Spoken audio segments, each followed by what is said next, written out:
So if they're not using condoms, we want to know, what is your primary method of birth control? What are you using to prevent pregnancy? When we look at all four categories, no method, condoms, hormonal, and withdrawal, according to our last slide, we had a large percentage that said they did not use condoms. But 64 of them out of 205 participants stated their primary method is condoms. So that's about 33%.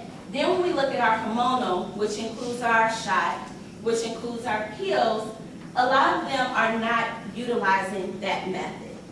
Potentially that is related to them not being aware of the services that are offered to them.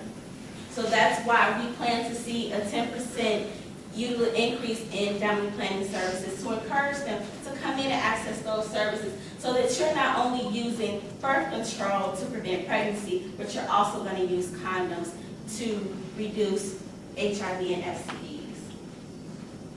Now we want to move forward in talking about our outcome results, seeing whether or not our curricula met the desired outcomes as it was intended when replicated and adopted in another population. You will see valid scores for 120 participants. Although we had 205 participants, we were only able to assess the scores for those who completed the pre and post, so that we have something to compare. Our first domain focuses on the knowledge about HIV transmission, their personal risk, and practicing safer sex. Did they realize that they had a vulnerability to HIV? We wanted to see 80% of our participants will report an increase in their HIV knowledge. So did we meet that goal? When we look at our pre-survey in comparison to our post-survey, we did see an increase in knowledge. We saw an overall 76.2% increase, but when we look at each venue individually, they exceeded that goal over 80%, reporting an increase. Looking at our second domain, perceived behavior control. Do they have the ability to abstain, practice safer sex? So 65% of the participants will report an increase in their intention to abstain at least 6 months post-curriculum. We measured all three sites, the detention, probation, and foster care. When we look at detention and foster care, we saw that there was a decrease in their intention to abstain from post. When we look at probation, we saw an increase in their intention. So that tells us that probation, that population, is more likely to abstain from sex following our intervention at 3 and 6 months. Hopefully we expect to see an increase for all three venues as we move forward into collecting our data for our 3 and 6 month follow-up. Our third domain focuses on self-efficacy. We want participants to report a 50% increase in their refusal skills as compared to pre-curriculum testing. When we look at our refusal skills, which focus on whether or not it would be easy or hard for them to use a condom, would it be easy or hard for them to use an effective form of birth control, even if their partner did not want to use a condom, are they able to negotiate that? Are they able to say no, that they are uncomfortable, that they are not ready to have sex? And we saw an overall 23% increase in their refusal skills. Our last two goals we will measure at 3 and 6 month follow-up. We want them to we hope that they will report a 50% reduction in the number of sex partners. So as we saw in our previous slide, that 4 we hope will be reduced at our 3 and 6 month follow-up. As well as our goal number 5, for them to report a 50% increase in using condoms. We wanted to measure the perceived impact of our participants receiving both Be Proud, Be Responsible, and Quidate. So our results told us that based off of their responses, that they are much more likely to use an effective form of birth control. They are much more likely to use condoms because of the information that we gave them during our program.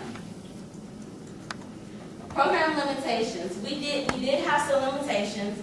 We had a very small sample size during our midterm pilot results. We only had 6 to 8 participants on average per classroom.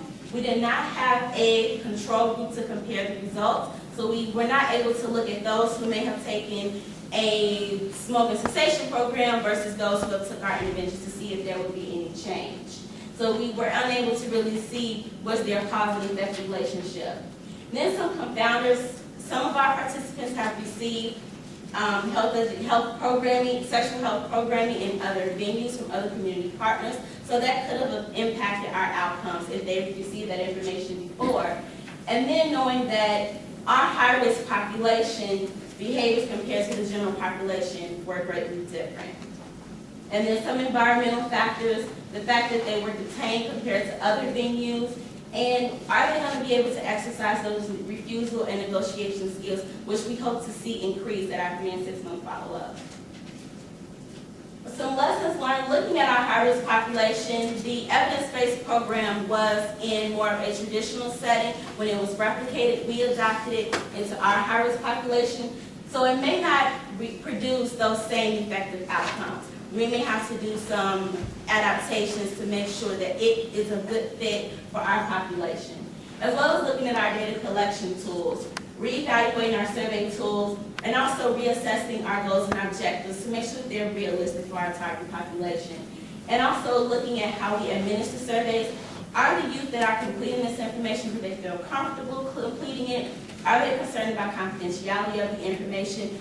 Are they concerned whether or not it will be disseminated and their identification will be revealed if they give us this information about their sexual history?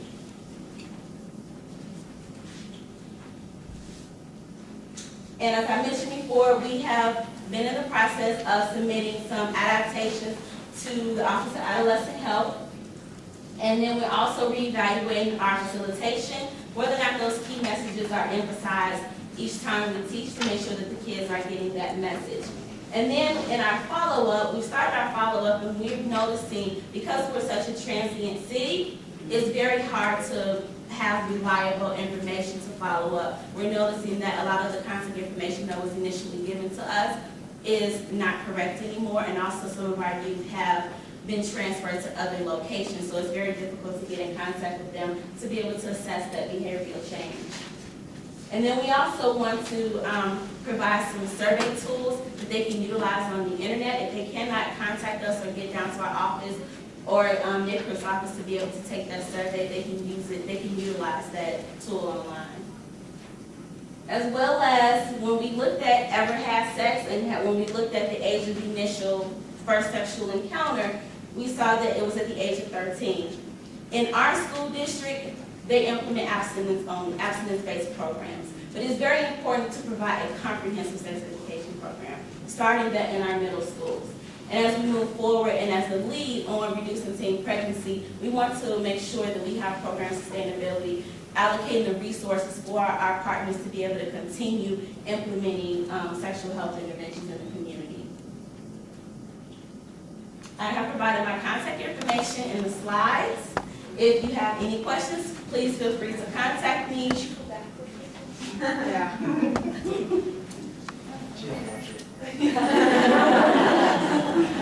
I have provided my contact information as well as if you want further information about the Office of Adolescent Health or NPHA, our independent evaluator, feel free to contact them and look that information up. Thank you very much.